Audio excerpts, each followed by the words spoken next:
On the last day of August 2016, the seventh largest shipping line on Earth filed for bankruptcy protection in a Seoul courtroom. By the end of that week, its fleet had scattered into a kind of maritime purgatory. Dozens of vessels sat anchored outside ports on every continent, or drifted in international waters, forbidden to come in. On board, around 2,500 seafarers, and more than $14 billion of cargo, Samsung electronics, Nike shoes, furniture, food, that nobody could reach. The ships were not broken. The crews had done nothing wrong. But the company that operated them, Hanjin Shipping, a 40-year-old national champion carrying 3% of the world's containers, had run out of money. And the moment that became official, every one of its ships became something new. Bait. Dock in any port on Earth, and a creditor could have the vessel arrested at the berth. Stay at sea, and the food and water start counting down. A union official watching it happen said the words that would follow the story everywhere. Our ships can become ghost ships. Nobody in the industry had believed this company could die. It was too big, too connected, too important to Korea. So how does a company that size, 40 years old, 98 ships, 3% of everything the world moves in boxes, go from business as usual to ghost fleet in 6 days? The decision had been made the day before, in a meeting room in Seoul. On the 30th of August, Hanjin's creditors, a group led by the Korea Development Bank, which is owned by the Korean state, met to consider one question: whether to lend the company more money. Hanjin owed around $5.5 billion. Its parent group had offered a rescue plan worth roughly $450 million, its own contribution to survival, judged against debts more than 10 times that size. The creditors' verdict was unanimous: no more loans. The state's own bank had looked at the country's largest shipping line and concluded it was not worth saving. That same day, on the other side of Asia, creditors in Singapore seized a Hanjin vessel, the Hanjin Rome, at anchor.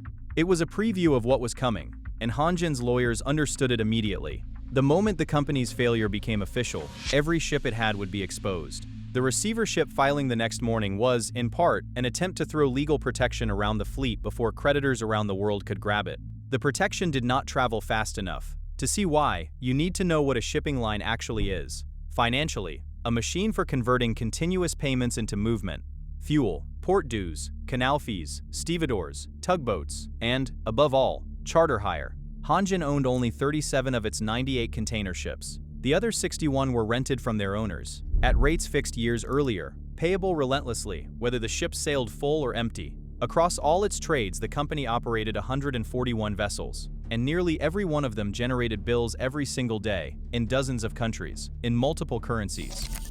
A company like that does not wind down. It stops, everywhere, at once. Because the moment the filing hit the wires, every service provider on the planet faced the same calculation at the same time. A stevedoring firm in Long Beach, a tug operator in Rotterdam, a canal authority in Panama, all of them now looking at a customer that legally could not promise to pay. The rational answer, individually and simultaneously, was to refuse service. Ports barred Hanjin ships from berths. Terminals declined to touch Hanjin boxes. And beneath the refusals sat the sharper threat. In maritime law, a debt can attach to the ship itself, and a creditor can have a vessel arrested in port, held by the court as security until the claim is settled. Hanjin ships were seized in the United States, in China, in Panama. Every berth in the world was now potentially a trap. Dock to unload, and you might never leave. So the fleet did the only safe thing available. It stayed out. Within 9 days, 92 of the 141 vessels were stranded at sea, anchored off ports they could not enter, or loitering in international waters beyond any court's reach, with the cargo of the Christmas shopping season locked on board, and the crews watching their supplies run down. Those 9 days looked different from the water.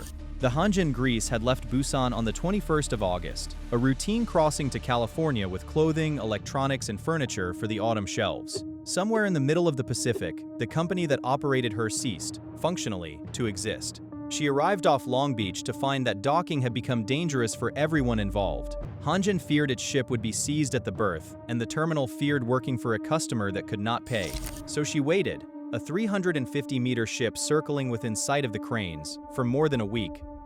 She was one of 4 off the American West Coast alone. The Hanjin Montevideo showed everyone what docking risked. She had made it to a berth and unloaded, and was then held in Southern California, unable to sail, over roughly $775,000 that 2 suppliers claimed for fuel already sitting in her tanks. The ship had become collateral for her own bunkers.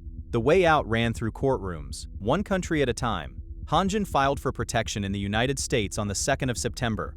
On Friday the 9th, a bankruptcy judge in New Jersey barred further seizures on American territory, and the courts released $10 million specifically to pay for unloading. On the Saturday morning, tugs finally pushed the Hanjin Greece onto Pier T. A port official called it good news for American consumers, just in time for the holiday shopping season. That was one ship, in one jurisdiction, 10 days in. Hanjin was seeking the same protection in 43 countries. The money for the wider rescue came from an unusual direction. The parent group pledged $90 million to get cargo moving, $36 million of it from the personal assets of the chairman, Cho Yang-ho.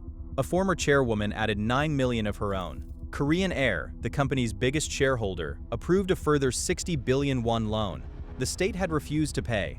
The family behind the company was, in part, paying personally. Even so, the arithmetic of being a customer was brutal. Samsung told courts it had $38 million of televisions and appliances trapped on 2 ships, and that rescuing them would cost nearly $9 million more in alternative freight.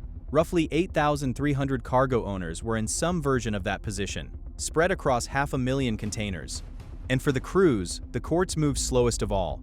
The Hanjin Scarlet had actually made it into Prince Rupert, on Canada's Pacific coast, at the end of August, and had begun discharging containers at a terminal. Then she was arrested and sent back out to sit at anchor in the outer harbor, 24 people aboard, for nearly 2 months. By the time she was finally allowed into Vancouver at the end of October, the crew had run out of fresh food entirely and were down to less than 10 days of provisions of any kind. Nobody aboard had missed a shift. The ship was sound. They were simply the smallest creditors of all, standing at the very back of a very long queue, and unlike everyone else in it, they could not leave. The question underneath all of it is why Korea let this happen. Hanjin was not a marginal operator. It was the country's largest shipping line, part of one of the great chaebol, the family-run conglomerates that Korea had long treated as too strategically important to fail. The state's own development bank had already put roughly $900 million into keeping it alive. Inside the company and across the industry, the working assumption was the phrase that had attached itself to banks in 2008, too big to fail. The reasons it failed anyway stack 3 deep. The first was arithmetic. The rescue plan Hanjin's parent offered was around $450 million, against debts of $5.5 billion.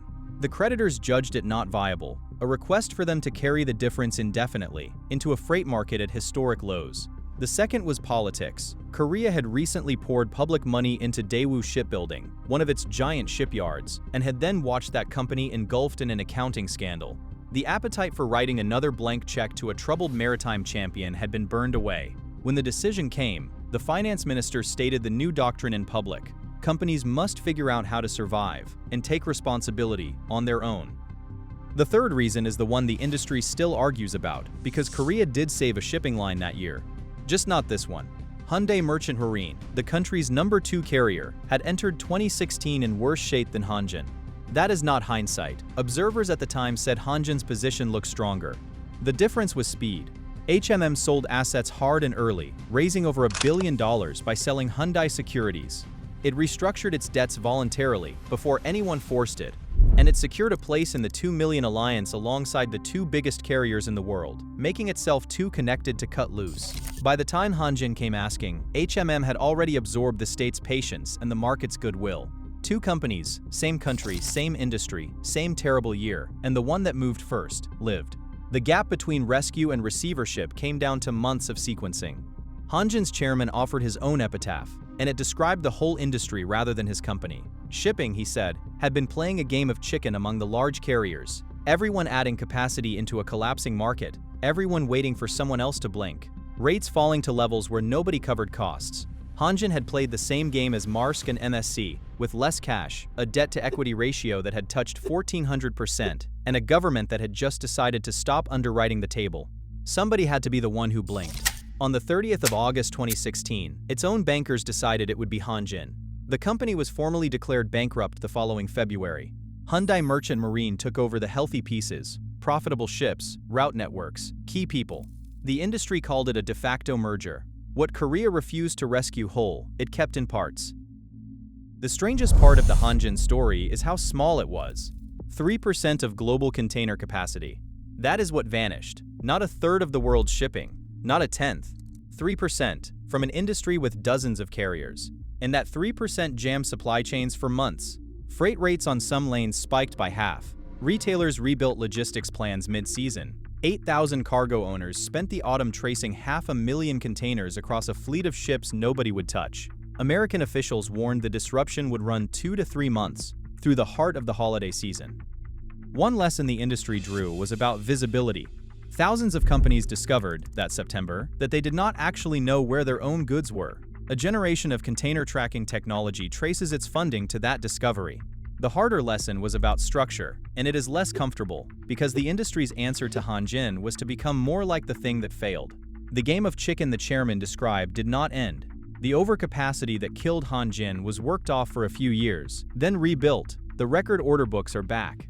The survivors responded to 2016 by consolidating into a handful of giants and binding themselves into alliances so deep that carriers share ships the way airlines share flights. Each of today's largest carriers is several times Hanjin's size, and each is woven into networks that make its cargo everyone's cargo. The alliance system means a collapse can never again be one company's problem, which is either reassurance or warning, depending on how you read it. Hanjin's partners cut it loose within 2 days of the filing. That option existed because Hanjin was, in the end, separable.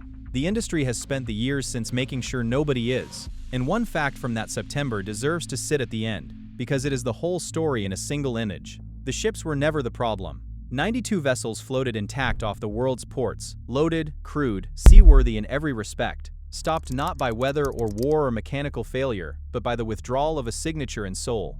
A shipping line, it turned out, runs on something it never lists among its assets: trust, renewed daily in 43 countries at once. The day the trust stopped, so did everything else.